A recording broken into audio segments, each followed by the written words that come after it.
காவிரியில் இருந்து தமிழகத்திற்கு 15 நாட்களுக்கு நீர் திறக்க கர்நாடக அரசுக்கு காவிரி ஒழுங்காற்றுக்குழு உத்தரவிட்டுள்ளது. அதன்படி இன்று காலை 8 மணி முதல் பில்லிகுண்டுலுவில் வினாடிக்கு 3500 கன அடி நீர் பாய்வதை உறுதிப்படுத்த வேண்டும் என்றும் ஆணை பிறப்பித்துள்ளது. கிருஷ்ணராஜ சாகர், கபினி அணைகளில் நீர் இருப்பு குறைவாக இருப்பதாக கூறி தமிழகத்திற்கு தண்ணீர் திறக்க கர்நாடகா எதிர்ப்பு தெரிவித்து வருவது விவசாயிகள் மத்தியில் அதிர்ச்சியை ஏற்படுத்தியுள்ளது. காவிரி ஒழுங்காற்றுக்குழுவின் உத்தரவை மறுபரிசீலனை செய்ய கோரி மேல்முறையீடு செய்ய போவதாகவும் அறிவித்துள்ளது குறிப்பிடத்தக்கது. நந்தனத்தில் உள்ள மெட்ரோ அலுவலகம் மற்றும் கத்திப்பாரா மேம்பாலம் அருகே நடைபெறும் மெட்ரோ பணிகளை முதலமைச்சர் விஜய் இன்று ஆய்வு செய்கிறார். மேலும் போரூரில் இருந்து பூவிருந்தவல்லி வரை ஆளில்லாத மெட்ரோ ரயிலில் பயணிக்க இருப்பதாக தகவல் வெளியாகியுள்ளது. ரயிலில் கட்டுமானம், உட்கட்டமைப்பு உள்ளிட்டவற்றை பார்வையிட உள்ளதாகவும் கூறப்படுகிறது.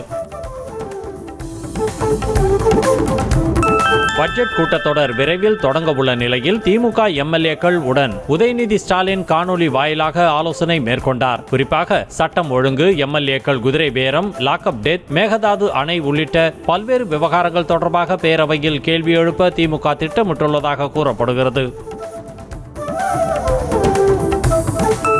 சென்னை கொளத்தூர் தொகுதிக்கு உட்பட்ட 14 பூத்துகளில் வாக்குப்பதிவு எந்திரங்கள் சரிபார்ப்பு பணி இன்று நடைபெறவுள்ளது. கொளத்தூர் தொகுதிக்கு உட்பட்ட 14 வாக்குச்சாவடிகளில் மின்னணு வாக்கு எந்திரங்களை ஆய்வு செய்ய வேண்டும் என்று தேர்தல் ஆணையத்தில் மு.க. ஸ்டாலின் சார்பில் மனு அளிக்கப்பட்டது. அதன் அடிப்படையில் இன்று சரிபார்ப்பு பணிகள் தொடங்க உள்ளது.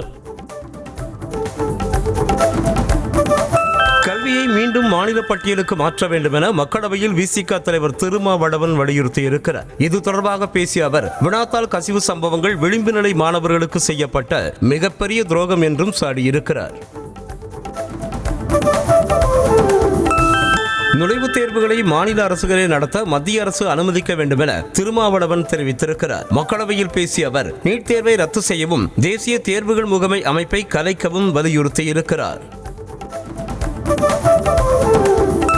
தமிழ்நாட்டில் எப்போதும் தமிழ்தாய் வாழ்த்து புறம் தள்ளப்படுவதை ஏற்றுக்கொள்ள முடியாது என அமைச்சர் அருண்ராஜ் தெரிவித்துள்ளார். சென்னை தேனாம்பேட்டையில் செய்தியாளர்களை சந்தித்த அவர், மத்திய அரசு தேவையில்லாத சர்ச்சைகளை உருவாக்கி அரசுக்கு நெருக்கடி தர முயல்வதாக குற்றம் சாட்டினார்.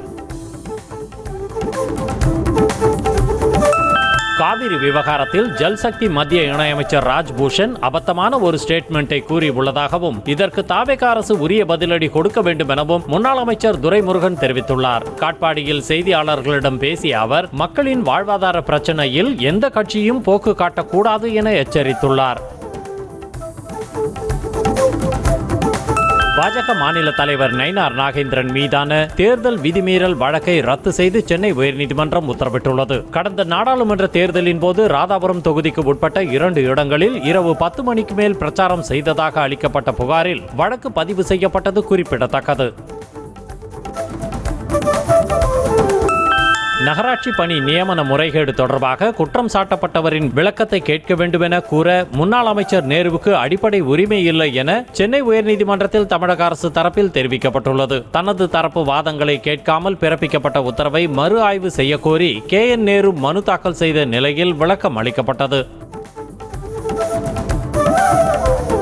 தமிழகத்தில் இந்து சமய அறநிலையத்துறை நிர்வாக வசதிக்காக வடக்கு மற்றும் தெற்கு என 2 புதிய மண்டலங்களாக பிரிக்கப்பட்டுள்ளதாக தமிழக அரசு தெரிவித்துள்ளது. இந்த மண்டலங்களுக்கு கூடுதல் ஆணையர்களாக மூத்த IAS அதிகாரிகள் நியமிக்கப்பட்டு அவர்களுக்கான அதிகாரங்கள் மற்றும் பணிகள் குறித்த அரசாணையை தமிழக அரசு வெளியிட்டுள்ளது.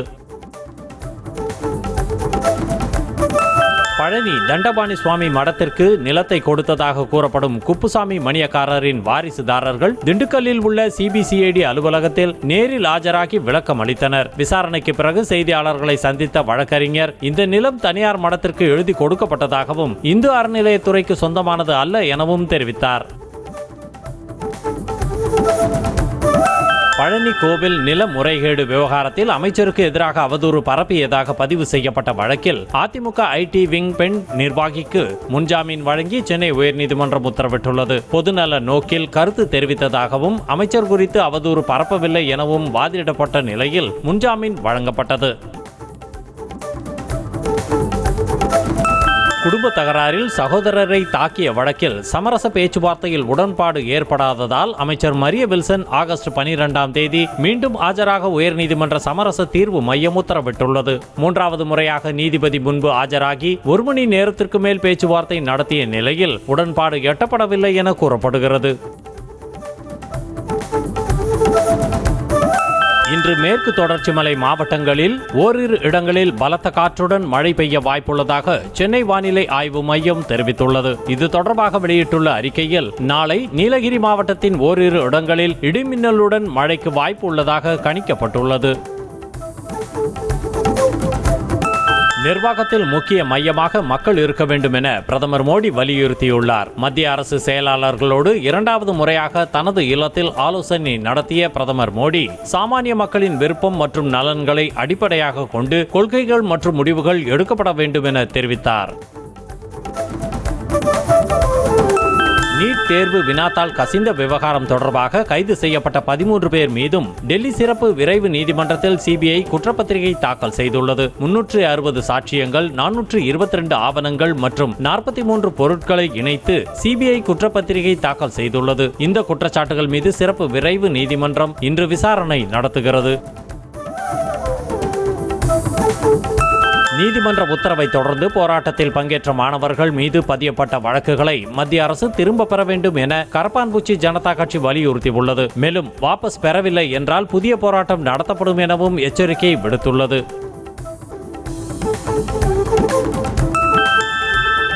ஜம்மு காஷ்மீரின் எல்லைப் பகுதியில் கன்னிவெடி விபத்துகளில் 2 ராணுவ வீரர்கள் காயமடைந்துள்ளனர். பாராமுல்லா மாவட்டம் கமல்கோட் பகுதியில் ரோந்து சென்றபோது உரி செக்டார் பகுதியில் கன்னிவெடி வெடித்தது. எல்லை கட்டுப்பாடு கோட்டு பகுதியில் ஊடுருவலை தடுக்க ராணுவத்தால் புதைக்கப்பட்ட கன்னிவெடிகள் தொடர் கனமழை மற்றும் மண் அரிப்பு காரணமாக இடம்பெயர்ந்து இப்பகுதிக்கு வந்திருக்கலாம் என கூறப்படுகிறது.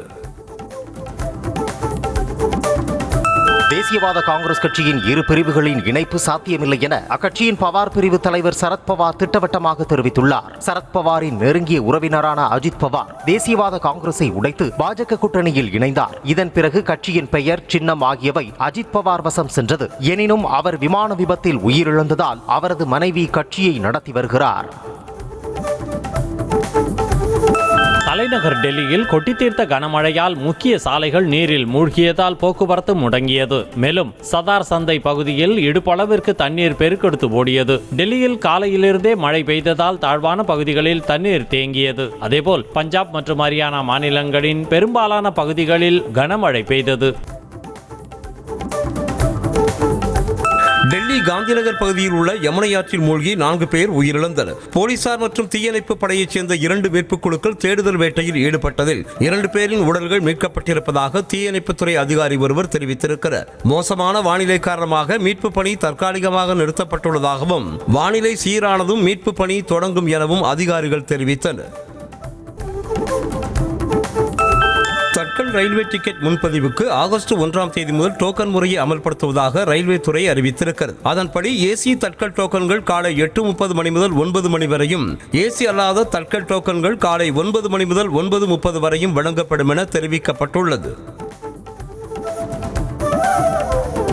பெண்கள் எதிர்பார்க்கும் மகளிர் உரிமை தொகை 2500 ரூபாய் திட்டம் வெகு விரைவாக நிறைவேற்றப்படும் என அமைச்சர் ஜெகதீஸ்வரி தெரிவித்தார். விருதுநகர் மாவட்ட ஆட்சியர் அலுவலகத்தில் நடைபெற்ற நிகழ்ச்சியில் பேசிய அவர், முதல்வர் அனைத்து திட்டங்களையும் மக்களை நினைத்து செய்து கொண்டிருப்பதாக கூறினார்.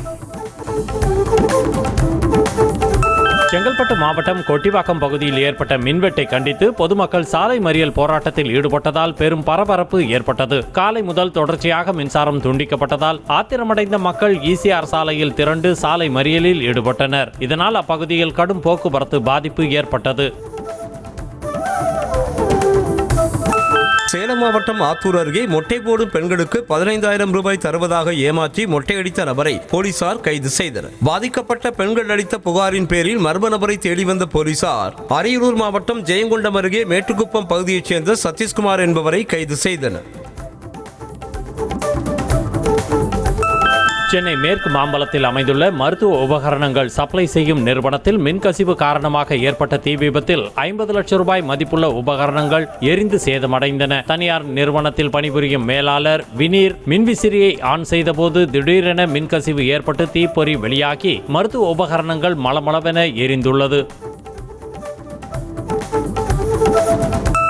செங்கல்பட்டு மாவட்ட ஆட்சியர் அலுவலகத்தில் சுற்றித் திரியும் குரங்குகளால் தொல்லை ஏற்படுவதாக புகார் எழுந்துள்ளது. குரங்குகள் ஆட்சியர் அலுவலகத்திற்கு வரும் பொதுமக்கள் மற்றும் அரசு அலுவலக ஊழியர்களிடம் பைகளை பிடுங்குவதும் அதை கொடுக்க மறுப்பவர்கள் மீது குரங்கு கடிக்க பாய்வதாகவும் கூறப்படுகிறது.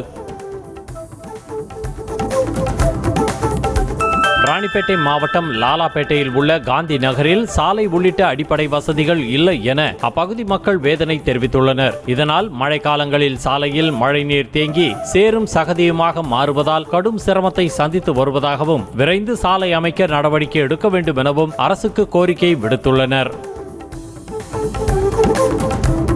சென்னை கொரட்டூர் ஏரி கரை பகுதிகளில் ஆக்கிரமிப்பு உள்ளதாக கூறி வருவாய்த்துறை அதிகாரிகள் இடத்தை அளக்க வந்ததால் ஆத்திரமடைந்த மக்கள் வாக்குவாதத்தில் ஈடுபட்டனர். கடந்த சில மாதங்களுக்கு முன் 5 வீடுகள் மற்றும் ஒரு உடற்பயிற்சி கூடம் ஆகியவற்றை அகற்றிய நிலையில் மீண்டும் ஆக்கிரமிப்பு என கூறி வீடுகளை இடிக்க வருவதாக குற்றம் சாட்டினர்.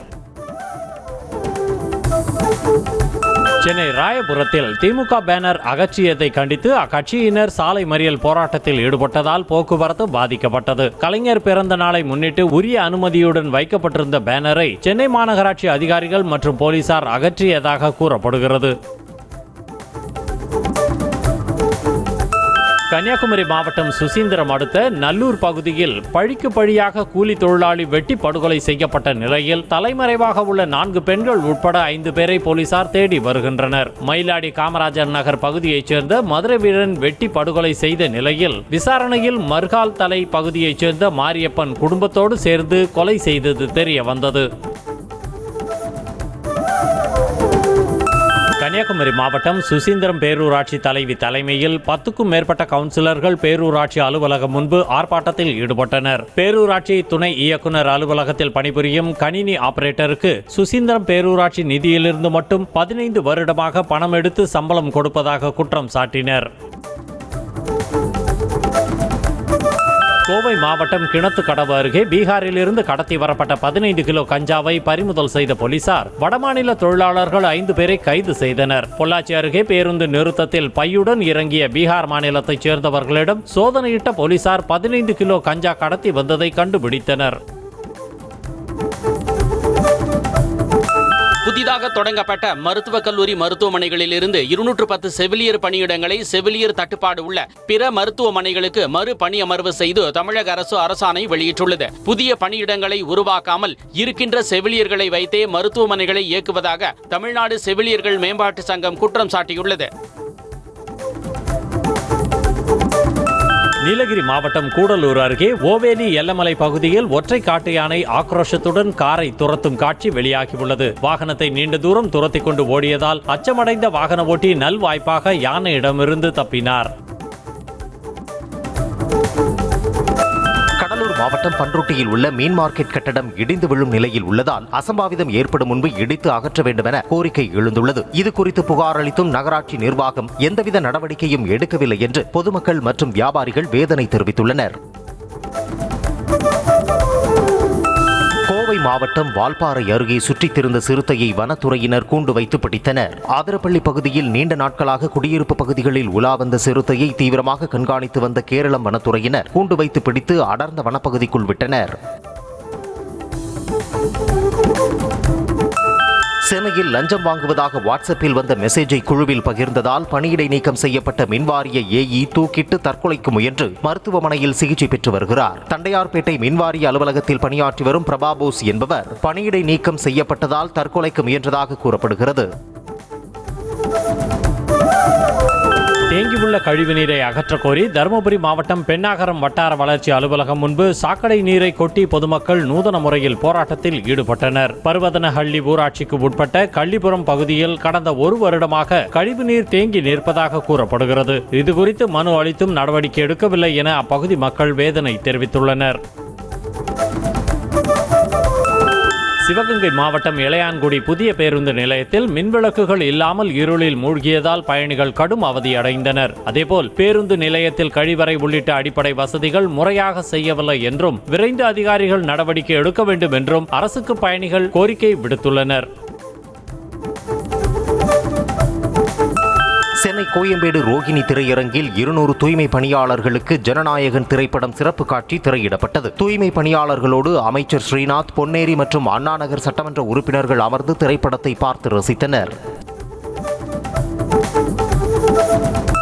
ராமநாதபுரத்தில் மக்களை தேடி மருத்துவம் திட்டத்தில் கடந்த 3 மாதங்களாக நோயாளிகளுக்கு மருந்து வழங்கப்படவில்லை என புகார் எழுந்துள்ளது. கடந்த திமுக ஆட்சியில் நடந்த குளறுபடி இப்போதும் தொடர்வதாக ராமநாதபுரம் மாவட்ட பெண் சுகாதார தன்னார்வலர் சங்க மாவட்ட தலைவி ராதா குற்றம் சாட்டியுள்ளார்.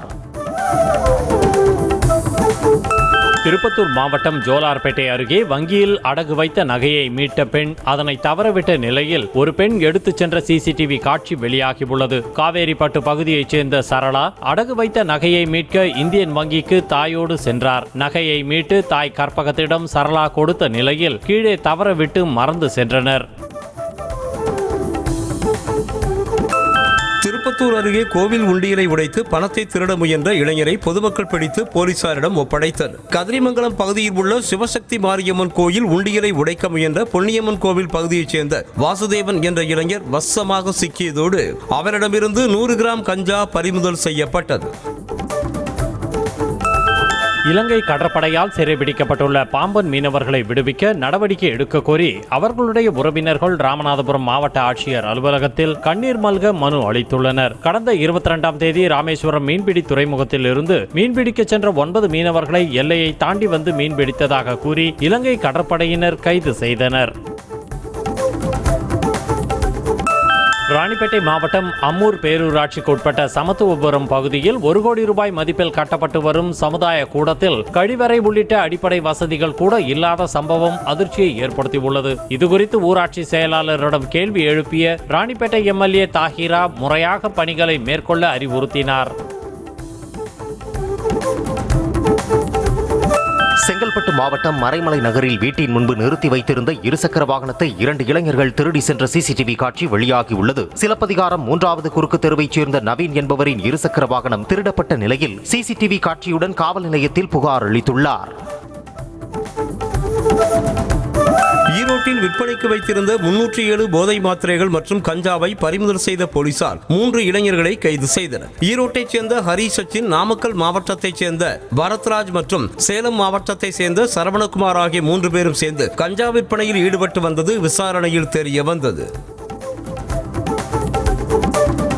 தூத்துக்குடி மாவட்டம் புதுக்கோட்டை பகுதியில் வீட்டின் கதவை உடைத்து 17 சவரன் நகையை திருடிய 3 இளைஞர்களை கைது செய்த போலீசார் நகைகளை மீட்டனர். ஆஷிக் தனசிங் என்பவர் வீட்டில் நகையை கொள்ளையடித்து சென்ற முத்துராஜா, ஜோஷ்வாராஜ் மற்றும் ரமேஷ் ஆகிய 3 பேரையும் போலீசார் கைது செய்தனர். ராணிப்பேட்டை மாவட்டம் வாலாஜாபேட்டை அரசு தலைமை மருத்துவமனையில் முதல் முறையாக நடக்க முடியாமல் தவித்த நோயாளிக்கு ஆர்த்ரோஸ்கோபிக் ஏசிஎல் உயர் ரக அறுவை சிகிச்சை மேற்கொண்டுள்ளனர். பொன்னம்பாடி கிராமத்தைச் சேர்ந்த கோபி கடந்த 6 மாதங்களுக்கு முன்பு ஏணியிலிருந்து தவறி விழுந்து நடக்க முடியாமல் சிரமப்பட்டு வந்தார். டெல்லியில் போராட்டம் நடத்திய இளைஞர்களை அருவருப்பானவர்கள் என்றதோடு அவர்களது பிறப்பு குறித்து மோசமான வார்த்தைகளால் விமர்சித்த கங்கனா ரனாவத்தை கரப்பான்பூச்சி ஜனதா கட்சி காட்டமாக விமர்சித்துள்ளது. கங்கனாவை விட ஜென்சி இளைஞர்கள் நாட்டிற்கு நிறைய நன்மைகளை செய்துள்ளதாகவும் அவரை சொந்த கட்சியினர் கூட மதிக்காததால் விளம்பரத்திற்கு ஏதாவது பேசி வருவதாகவும் தெரிவித்துள்ளது. கேரளாவில் ஆபரேஷன் தூஃபான் பெயரில் நடத்தப்பட்ட போதைப்பொருள் தடுப்பு மற்றும் தேடுதல் வேட்டையில் ஏற்கனவே 2 ஆசிரியைகள் கைது செய்யப்பட்டுள்ள நிலையில் மேலும் ஒரு ஆசிரியை கைது செய்யப்பட்டுள்ளார். கோழிக்கோடு மாவட்டத்தில் உயர் ரக போதைப்பொருள் விற்பனை செய்ததாக கீர்த்தனா என்பவரை போலீசார் கைது செய்தனர்.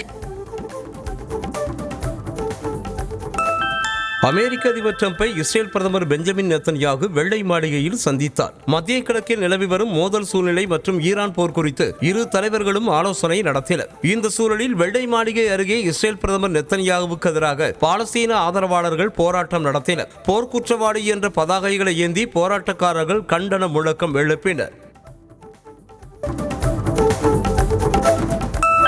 மெலானியா டிரம்பை எப்படி கொல்வது என்ற தலைப்பில் ஈரான் வெளியிட்டிருக்கும் வீடியோவால் பரபரப்பு ஏற்பட்டிருக்கிறது. அந்த வீடியோ மெலானியாவை குறிவைத்து தாக்குதல் நடத்துமாறு ஆதரவாளர்களை தூண்டும் வகையிலும் அவரது மகன் பாரனை மிரட்டும் வகையிலும் உள்ளதாக கூறப்படுகிறது. மேலும் மெலானியா ஒரு ஆடை விரும்பி என்பதால் அவரது ஆடையில் விஷம் வைத்து கொல்லப்போவதாகவும் தெரிவிக்கப்பட்டிருக்கிறது.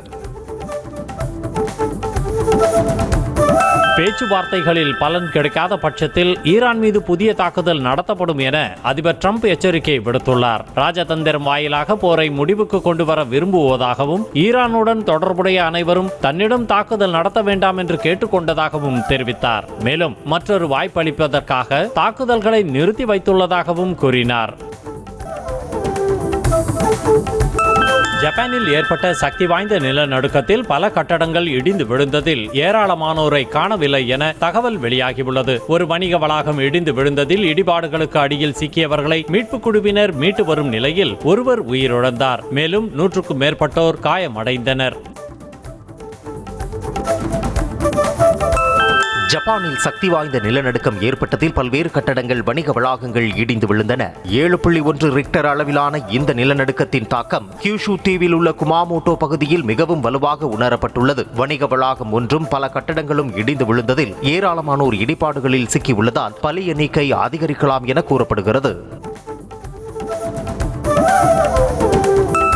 கடந்த 2025ஆம் ஆண்டு விண்ணில் ஏவப்பட்ட ஸ்பேஸ் எக்ஸின் ஃபால்கன் 9 ராக்கெட்டின் ஒரு பகுதி நிலவின் மேற்பரப்பில் மோத உள்ளதாக விஞ்ஞானிகள் தெரிவித்துள்ளனர். போதுமான எரிபொருள் இல்லாததால் பூமி திரும்ப முடியாத அந்த ராக்கெட் புவியீர்ப்பு விசையிலிருந்து விடுபட்டு தற்போது நிலவை நோக்கி சென்று கொண்டிருப்பதாக கூறப்படுகிறது.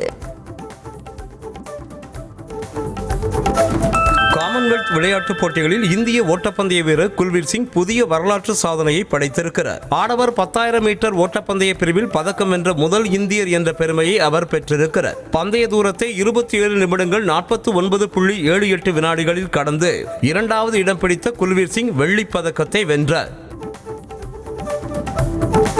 காமன்வெல்த் போட்டிகளின் குத்துச்சண்டை பிரிவில் இந்தியாவின் பிரீத்தி பவார் மற்றும் பிரியங்கா கங்காஸ் ஆகியோர் அரையிறுதிக்கு முன்னேறி 2 பதக்கங்களை உறுதி செய்துள்ளனர். ஆசிய விளையாட்டுப் போட்டியில் வெண்கலம் வென்ற பிரீத்தி மற்றும் தற்போதைய ஆசிய சாம்பியனான பிரியா ஆகியோர் நேற்று நடைபெற்ற போட்டிகளில் தங்களது எடைப்பிரிவில் வெவ்வேறு விதமான வெற்றிகளை பதிவு செய்தனர். கிளாஸ்கோவில் நடைபெற்ற காமன்வெல்த் விளையாட்டுப் போட்டியில் இந்தியாவுக்கு மற்றொரு வெள்ளிப்பதக்கம் கிடைத்துள்ளது. இந்திய வீராங்கனை ஹர்ஜிந்தர் கௌர் பெண்கள் 69 கிலோ எடை பிரிவு பளுதூக்குதலில் வெள்ளிப்பதக்கம் வென்றார். இவர் ஸ்நாட்ச் பிரிவில் 101 கிலோ எடையையும், கிளீன் அண்ட் ஜெர்க் பிரிவில் 126 கிலோ எடையையும் என மொத்தம் 227 கிலோ எடையை தூக்கி சாதனை படைத்தார். காமன்வெல்த் டேபிள் டென்னிஸ் சாம்பியன்ஷிப் போட்டியின் 2வது கட்ட லீக் ஆட்டத்தில் ஆஸ்திரேலிய அணியை 3-2 என்ற கணக்கில் இந்தியா வீழ்த்தியது. இதில் சுதீர்த்தா முகர்ஜி, யசஸ்வினி கோர்படே ஆகியோர் இந்தியாவின் வெற்றியை உறுதி செய்தனர். அதேபோல இந்திய ஆண்கள் அணியும் 2வது கட்ட ஆட்டத்தில் ஆஸ்திரேலியாவுக்கு எதிராக 2-0 என்ற கணக்கில் முன்னிலை வகித்தது. இந்திய அணியின் ஃபீல்டிங் பயிற்சியாளரின் ஒப்பந்தம் நிறைவடைந்துள்ளதாக பிசிசிஐ செயலர் தேவஜித் சாய்கியா தெரிவித்துள்ளார். உதவி பயிற்சியாளர் ரியான் டென் டொஸ்சாட் ஒப்பந்தமும் முடிவடைந்து விட்டதாகவும் இருவரின் ஒப்பந்தத்தையும் நீட்டிக்கவில்லை எனவும் தெரிவித்துள்ளார். புதிய ஃபீல்டிங் பயிற்சியாளரை நியமிக்க ஆலோசித்து வருவதாகவும் தெரிவித்தார். இந்திய அணியின் மூத்த வீரர்களான ரோஹித் சர்மா, விராட் கோலி ஆகியோர் வரும் உலகக்கோப்பையில் விளையாட வேண்டும் என பாகிஸ்தான் அணியின் முன்னாள் கேப்டன் ஜாகிர் அப்பாஸ் கூறியுள்ளார். ரோஹித்தும் கோலியும் மிகவும் திறமை வாய்ந்த வீரர்கள் எனவும் தொடர்ச்சியாக நன்றாக விளையாடி ரன்கள் குவிக்கும் வரை வயது என்பதை ஒரு காரணியாக எடுத்துக்கொள்ளக்கூடாது எனவும் குறிப்பிட்டுள்ளார். சென்னை சூப்பர் கிங்ஸ் அணியின் எதிர்கால திட்டங்கள் குறித்து அணி நிர்வாகம் வார இறுதியில் முக்கிய ஆலோசனை கூட்டம் நடத்தவுள்ளதாக தகவல் வெளியாகியுள்ளது. அதில் அணியின் முன்னவராக திகழும் MS தோனி கலந்து கொள்ள இருக்கிறார். அந்த கூட்டத்தில் அணியின் அடுத்த தலைமை பயிற்சியாளர் யார் என்பது குறித்தும் வீரர்களின் ட்ரேடிங் குறித்தும் விவாதிக்கப்படும் என எதிர்பார்க்கப்படுகிறது.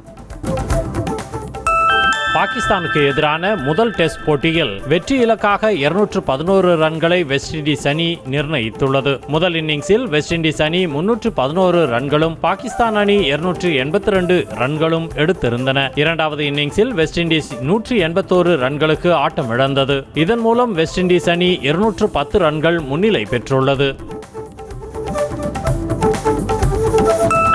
இலங்கை அணிக்கு எதிரான 2 போட்டிகள் கொண்ட டெஸ்ட் தொடருக்கான இந்திய அணி அறிவிக்கப்பட்டுள்ளது. சுப்மன் கில் தலைமையிலான இந்திய அணியில் ஜெய்ஸ்வால், ரிஷப் பண்ட், முகமது சிராஜ், குல்தீப் யாதவ் உள்ளிட்ட முன்னணி வீரர்கள் இடம்பெற்றுள்ளனர். காயம் காரணமாக கடந்த தொடரில் இடம்பெறாத ஆல்ரவுண்டர் ரவீந்திர ஜடேஜா தற்போது முழு உடல் தகுதியுடன் மீண்டும் இந்திய அணிக்கு திரும்பியுள்ளார். உலக செஸ் சாம்பியன்ஷிப் இறுதிப் போட்டி சுவிட்சர்லாந்தின் ஜெனீவாவில் நடைபெறும் என அறிவிக்கப்பட்டுள்ளது. நவம்பர் 25 முதல் டிசம்பர் 15 வரை போட்டிகள் நடைபெற இருக்கின்றன. இதில் நடப்பு சாம்பியனான இந்தியாவின் குகேஷ் மற்றும் உஸ்பெகிஸ்தானின் ஜாவோகிர் சின்டாரோவ் ஆகியோர் மோதுகிறார்கள். இருவருக்குமே 20 வயது என்பதால் யார் வென்றாலும் செஸ் வரலாற்றில் சாதனையாக கருதப்படும். இளையராஜாவுக்கு இசை என்பது பிறவியிலேயே அமைந்த ஒன்று என அவரது சகோதரர் கங்கை அமரன் பாராட்டினார். இளையராஜா இசையமைத்து எழுதிய பள்ளி எழுச்சி பாவை பாடல்கள் ஆல்பம் வெளியீட்டு விழாவில் பேசிய அவர் புதிய வரிகளுக்கு உடனடியாக மெட்டமைக்கும் ஆற்றல் கொண்டவர் என்று கூறினார். செவ்வியல் இசையை எதிர்கால தலைமுறைக்கு கொண்டு செல்லும் நோக்கில் அவர் செய்த பணி சிறப்பானது என்று கங்கை அமரன் தெரிவித்தார்.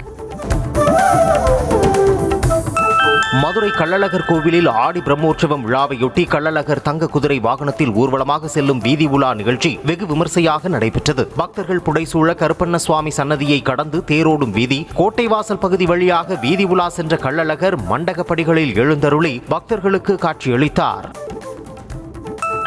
தென்காசி மாவட்டம் சங்கரன் கோவிலில் அமைந்துள்ள சங்கரநாராயண சுவாமி கோயிலின் ஆடித்தபசு திருவிழா வெகு விமரிசையாக நடைபெற்றது. விழாவின் சிகர நிகழ்ச்சியில் ரிஷப வாகனத்தில் எழுந்தருளிய சங்கரநாராயண சுவாமி தவக்கோலத்தில் இருந்த கோமதி அம்பாளுக்கு காட்சி கொடுத்த நிலையில் திரளாக கூடியிருந்த பக்தர்கள் தரிசனம் செய்தனர். நெல்லை மாவட்டம் அம்பாசமுத்திரம் அடுத்த சின்ன சங்கரன் கோவிலில் உள்ள சங்கரலிங்க சுவாமி கோவிலில் ஆடித்தபசு திருவிழாவின் முக்கிய நிகழ்வான தபசு காட்சி வெகு விமர்சையாக நடைபெற்றது. இதனையொட்டி வெள்ளி சப்பரத்தில் கோமதி அம்பாள் எழுந்தருளி பக்தர்களுக்கு காட்சி அளித்தார். இதில் திரளானோர் பங்கேற்று வழிபாடு நடத்தினர். தூத்துக்குடி மாவட்டம் சிறுதொண்டநல்லூரில் உள்ள சங்கர ஈஸ்வரர் கோவிலில் ஆடி தபசு திருவிழா நடைபெற்றது. கோவில் வளாகத்தில் அமைக்கப்பட்டிருந்த பந்தலில் கோமதி அம்பாள் சப்பரத்தில் எழுந்தருளி பக்தர்களுக்கு காட்சி அளித்தார். அதனைத் தொடர்ந்து சங்கமேஸ்வரர் சிறப்பு மலர் அலங்காரத்தில் எழுந்தருளி அருள் பாலித்தார். தென்காசி மேலசங்கரன் கோவில் சங்கரநாராயணர் சமேத கோமதியம்பாள் ஆலயத்தில் ஆடித்தபசு விழா விமர்சையாக நடைபெற்றது. அம்பாளுக்கு சிவனும் விஷ்ணுவும் ஒன்றிணைந்து சங்கர நயினராக காட்சியளிக்கும் நிகழ்வின் போது சங்கர நயினார் மற்றும் அம்பாளுக்கு மாலை மாற்றும் வைபவம், பரிவட்டம் கட்டுதல் போன்ற சிறப்பு பூஜைகள் செய்யப்பட்டன. புதுக்கோட்டை மாவட்டம் புல்வயல் கிராமத்தில் உள்ள உலகநாயகி அம்மன் கோவில் புரவி எடுப்பு திருவிழா விமர்சையாக நடைபெற்றது. இதனையொட்டி ஊர் எல்லையிலிருந்து சுடு மண்ணால் செய்யப்பட்ட குதிரை சிலைகளை தோளில் சுமந்து ஊர்வலமாக சென்று நேர்த்திக்கடன் செலுத்தினர். இதில் 18 பட்டி கிராமத்தைச் சேர்ந்த மக்கள் பங்கேற்று வழிபட்டனர். செங்கல்பட்டு மாவட்டம் மதுராந்தகம் அருகே சிலாவட்டம் கிராம பெண்கள் மழை வேண்டி பொன்னியம்மனுக்கு ஊரணி பொங்கல் வைத்து கூட்டு பிரார்த்தனையில் ஈடுபட்டனர். ஆடி மாத 2வது செவ்வாய்க்கிழமையொட்டி நடைபெற்ற இந்த நிகழ்வில் திரளான பெண்கள் கலந்து கொண்டு சாமி தரிசனம் செய்தனர். அடுத்த ஆண்டு வெளியாக இருக்கும் ஐபோன் 20 மாடலின் வடிவமைப்பு மாற்றங்கள் குறித்தான தகவல் இணையத்தில் கசிந்துள்ளது. ஐபோன் 20 முழுவதும் கண்ணாடியால் ஆன நாட்ச் இல்லாத வடிவமைப்பு மற்றும் வளைந்த திரையுடன் இருக்கும் என தெரிவிக்கப்பட்டுள்ளது. இந்த மாடலில் மெல்லிய பெசல்கள், பெரிய திரை மற்றும் கண்ணுக்கு தெரியாத டைனமிக் ஐலைன் அல்லது முன்பக்க கேமரா ஆகியவை இடம்பெறும் என சில தகவல்கள் பரவுகின்றன.